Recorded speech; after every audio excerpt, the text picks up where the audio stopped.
Hi అందరికీ welcome to my YouTube channel. ఇదైతే దసరా రోజు వ్లాగ్ అనమాట. సో మార్నింగ్ ఇంట్లో పనులన్నీ కంప్లీట్ చేసేసుకొని మంచిగా పూజ చేసుకున్న తర్వాత మాకు దగ్గరలో 15 to 18 కిలోమీటర్స్ రేడియస్లో ఉన్న అగరాకి అయితే వెళ్ళిపోయాము. సో అక్కడ టెంపుల్స్ చాలా ఉన్నాయి. మేము ఆ రోజు 4 టెంపుల్స్ అయితే దర్శనం చేసుకున్నాము. ఫస్ట్ శ్రీ జగన్నాథ టెంపుల్కి అయితే వెళ్ళాము. అక్కడ మంచిగా దర్శనం అయింది. దాని తర్వాత దాని పక్కనే అమ్మవారి టెంపుల్ ఉంది. సో అక్కడ పూజ జరుగుతుంటే అక్కడికి వెళ్ళాము.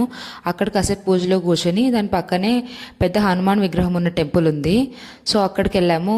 గుడి క్లోజ్ చేసే టైంకి వెళ్ళామన్నమాట. ఫాస్ట్గా దర్శనం చేసుకొని దాని పక్కనే రాములవారి గుడి ఉంది. అది కూడా అక్కడికి కూడా వెళ్ళి దర్శనం కంప్లీట్ చేసుకొని కాసేపు కొంచెం షాపింగ్ చేసేసి దగ్గరలో ఏం పార్కులు ఉన్నాయా ఓపెన్లో ఉన్నాయా అని చూస్తే ఒక పార్క్ మాత్రం ఓపెన్లో ఉంది.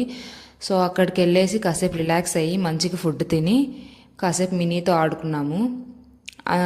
మినీ బాగా ఎంజాయ్ చేసింది అనమాట. పార్క్లో టెంపుల్లో అంతా ఏ అల్లరి చేయలేదు, మంచిగా ఆడుకుంది.